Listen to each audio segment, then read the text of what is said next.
Hey everyone, Link here. We're just going to be picking up from last time and continuing on with the introduction to the new game, Scrabble Go. In this video, we're going to be talking about what leagues are and kind of how you move up and down the leagues. So currently, I'm in what you call the Gold League. Leagues are a great way in order to play a little more competitively, because who doesn't like to compete from time to time? In order to participate in leagues, you have to play in the arenas. In the arenas, you can earn prizes like gems, crates, as well as league trophies. Earning trophies is a way to move up in leagues. By earning trophies in the different tournaments, you will eventually move up the leaderboard and up the ladder. The higher your league tier is, the better your prizes become. It's also a great way to show off to your friends and family. When you first start out in the game, you start at the bottom. In this starter position, the only place you can go is up. You can move slowly or fast up the ladder from starter to bronze to silver onto gold, which is where I am currently, and can traverse upwards towards platinum and maybe even, if you're good enough, emerald. Up at this highest division, you get a 10% increase in XP, which will help raise your level through the game. Based on your tier, you also have these league cards, which can give you an extra bonus in every single chest that you earn while you're in that league. There are a number of different types of tournaments that you can enter in leagues. These different arenas are set up in different ways. Some can be very close to what Scrabble really is, while other versions of a game that are other word games are also present. In this arena, I'm entering Gold Rush. In this game, I have 10 turns, but only 3 minutes to make as many moves as I can that score me as many points as I can. Similar to my last video, I'm trying to get 3 stars. If I achieve 3 stars, then I get a point bonus at the very end of a match. As you see, in this version of a game, the Scrabble board is laid out differently. We have the triple word scores still in all 4 corners, and then only a single double word score adjacent to those corners.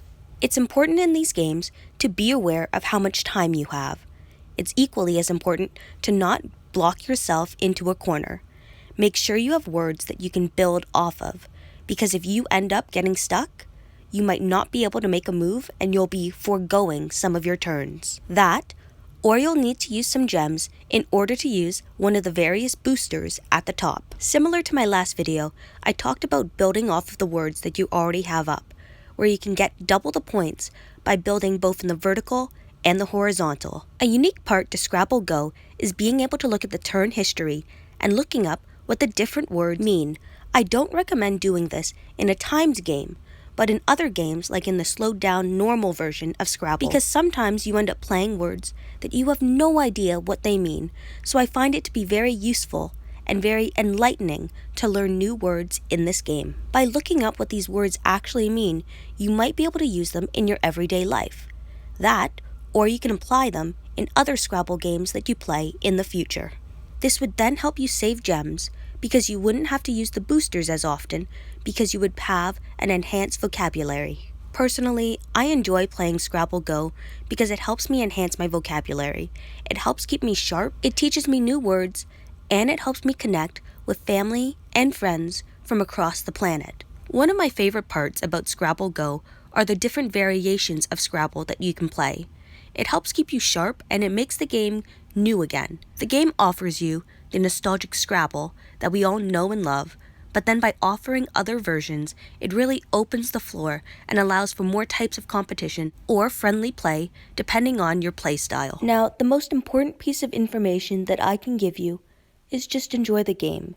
If you only like playing the classical version of Scrabble, just play that.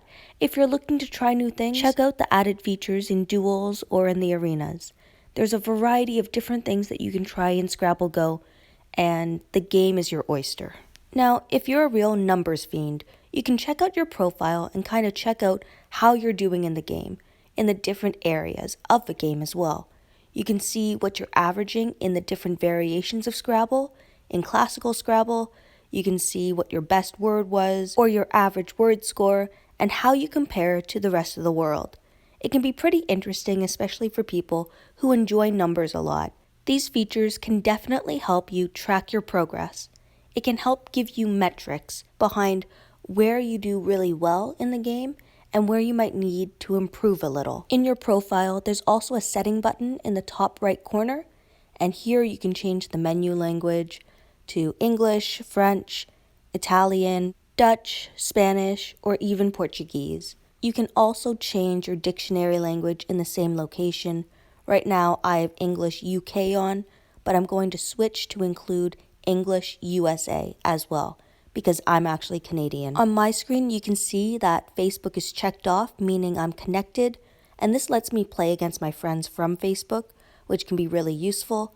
I don't have my contact list linked up yet, which is just an added feature to play against your friends, and I have no players blocked at the moment. In profile settings, there's other things that you can turn on and off, including the sounds of a game.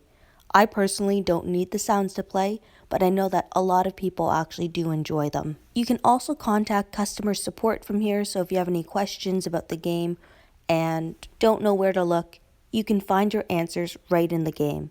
By contacting customer support, they have a display menu which shows a variety of different options and questions that a player may have. You have known issues, so things that are currently in the news.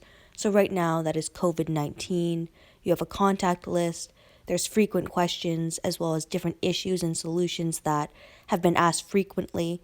So you can find actually a lot of information in this section. And it's a great resource to use for new players as well as old players, because this game can be very difficult to navigate at times. So by having these little shortcuts in place, it just makes it easy for players to have access to the information that they need without having to go to a third party like a forum or a website. And of course, if you don't see your question answered or you're unsure where to look, you can hit the Contact Us button in the top right corner of the screen. Take the time to make adjustments on your profile setting. It is there for your own customization and for your enjoyment. You can choose to look at it a lot or look at it not at all. It's all about your personal preference and what you find enjoyable. Now, one part of the game that I always find really interesting to participate in is duels. It's where the system will try to match you up with a live person. If it can't find a live person, then you're matched up with a computer. The game is very similar to normal Scrabble, where you're playing 1v1 versus an opponent, but in this case, each player only has 40 seconds to make a move, and each player is only given 5 turns. One player is selected to start, and personally, I'm not sure about the strategy for this, but similar to curling, I like to go second. I like to see what my opponent has laid down because it'll tell me how much I need to score, especially if it's on the last move or not. Similar to the arenas, the duel mode on Scrabble Go offers you different board structures, which forces players to think on the fly even more than before. There is a variety of different setups, and duels really bring out a player's understanding of a game and how they need to change their playing style in order to fit the board. I know a lot of classical players know exactly how the board is formatted, so they almost have a pattern, a step pattern, to where they should play next based on where the player played previously.